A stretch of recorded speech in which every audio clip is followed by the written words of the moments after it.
Hello everybody and welcome to my channel. I am Melissa. I want to piggyback off of an initial video that I did under a similar topic of gambling addiction. So if you haven't had a chance to see that video, please take a peek and I will meet you back here. Otherwise, let's proceed. Now I do want to say before I get started that if you hear my smoke detector beeping, please forgive me because the batteries need to be changed and I'm not able to do that right now. So let's go ahead and move on. Let me just say that I understand that not everyone who enters a gambling establishment is prone to gambling addiction. So if gambling is working for you and you are having fun and it's not a problem, by all means carry on, okay? One of the things we know is that we have so many outside temptations to gamble, from casinos giving us free play and status upgrades and free trips to the building of new casinos. But in addition to these outside influences, we also have our brain. And sometimes our brain seems to be working against us by supporting the habit of gambling addiction. Now, I understand that we're all responsible for our actions, but anytime the brain is affected by a change in brain chemistry or some sort of restructuring of our thinking, it becomes somewhat difficult to control what is happening to us. So here's your need to know. Your need to know is simply this. The brain processes every single spin the same way. It does not matter if you are winning or if you are losing. It doesn't matter if you have been in there all day and you've been losing money all day. It just doesn't matter. The brain processes every single spin the same way, with the same level of excitement, with the same level of anticipation, okay? So why is that important for you to know? Because it helps you to understand why you cannot stop hitting the button, right? You can win as much money as you can, but if you cannot stop hitting that button, all of the money is going to get played back in the end, so it's not going to matter. So we do understand, as we've stated before, that it's not really about winning, it's about the cycle of the play. Now, let's look at it this way.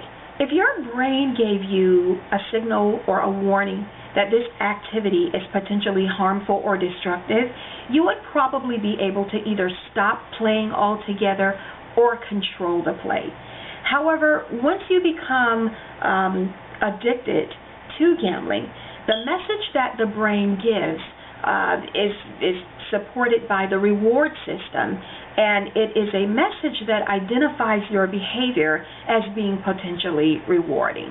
Okay, now let's look at these three sections that make up the reward system in the brain. The ventral tegmental area, or the VTA, the nucleus accumbens, and the prefrontal cortex. Now, most people are familiar with the prefrontal cortex, but these areas make up the rewarding system or the reward system of the brain. Most addictions directly or indirectly target these areas of the brain because it is the reward system. And what happens is it floods the circuit with dopamine.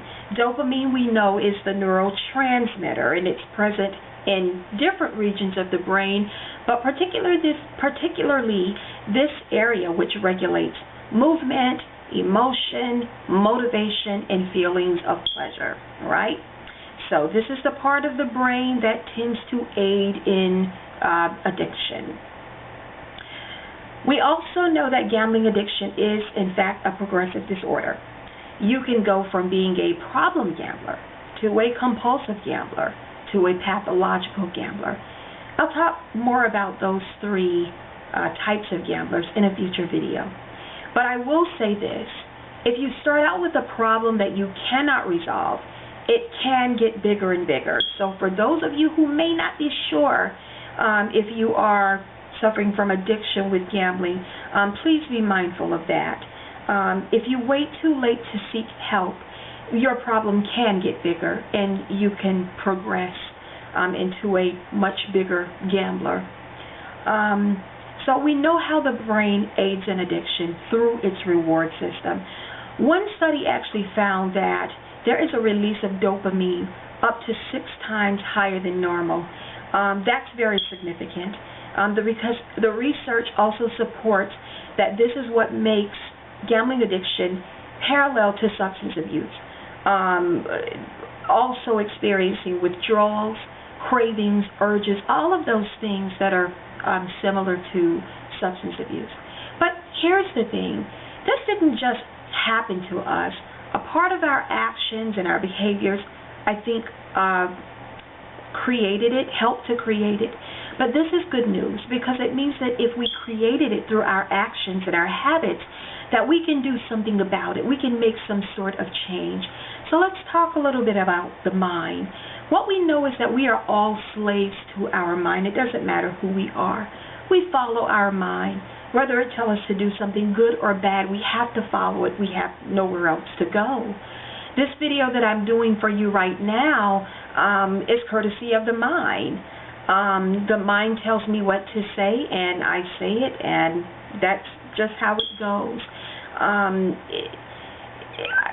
In that instance, though, the mind is very powerful because you have to develop a mindset that is going to allow you to believe that you can change your life.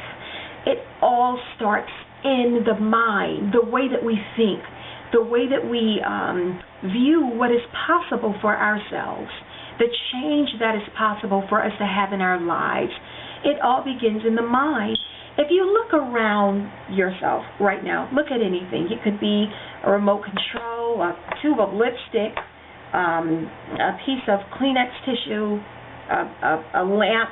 It doesn't matter what it is. If you look around you, what you will find is that anything around you that you choose just to focus on, think about it this way.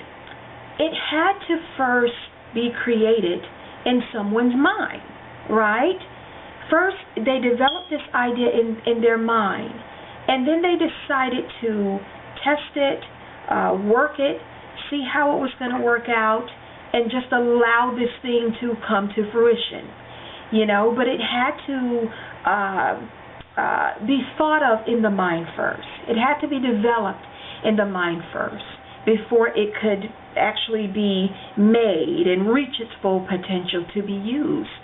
And the reason I say that is because we have to learn to use our mind the same way when it comes to crafting or recreating our lives.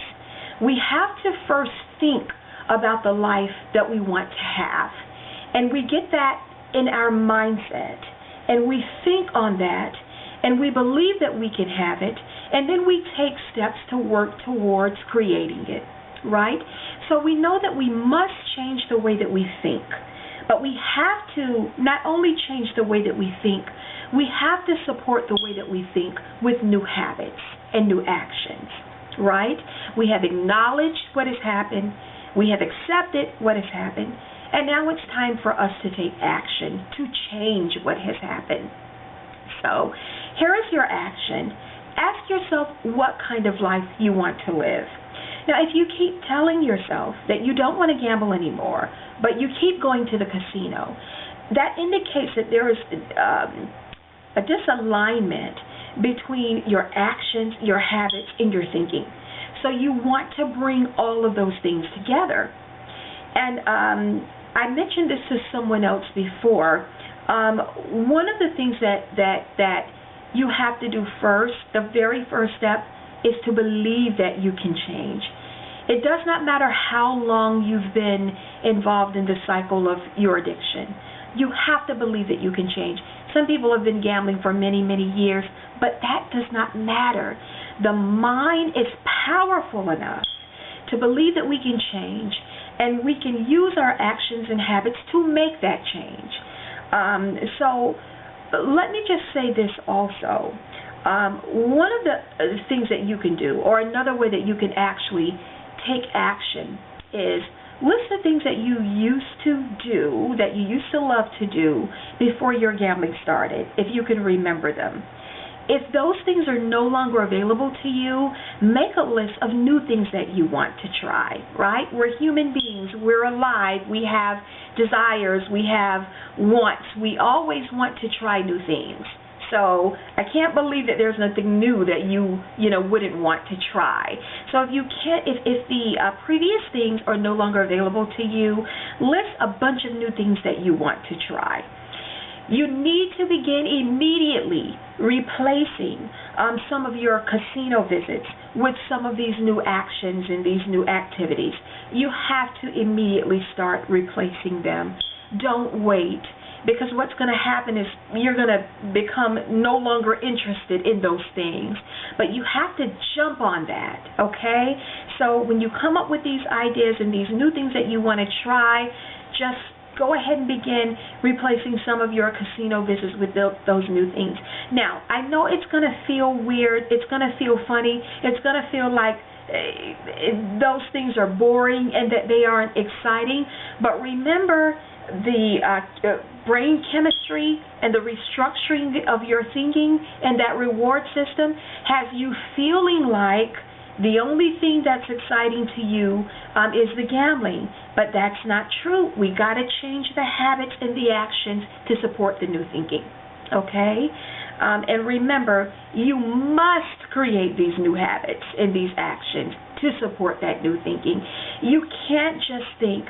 The Bible tells us that faith without work is dead. Now, people interpret that to mean different things, but I interpret it to mean you cannot just believe without putting some action to it. You have to put action to that belief. You have to put some kind of work along with it in order to make it effective, okay? So I hope that this video has been of some assistance to you.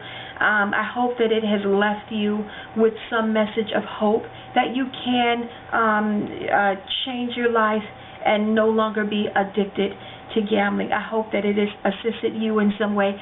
Also, please remember that if there is gambling of any kind in your state, that there has to be some sort of gambling addiction helpline. You may also feel free to call the National Council on Problem Gambling. That number is 1-800-522-4700, and they will guide you to further help and assistance for your state. So again, I hope this video has been of some assistance to you. I am going to try to be consistent with bringing you more information, not only about this, but check out some of my other videos. I'm thinking the next one is probably going to be getting rid of the things in our lives that are not serving us, which will kind of tie into this video a little. So thank you again, guys, for tuning in to my channel. Stay tuned for the next video, and I hope you've enjoyed this one. Take care, and God bless.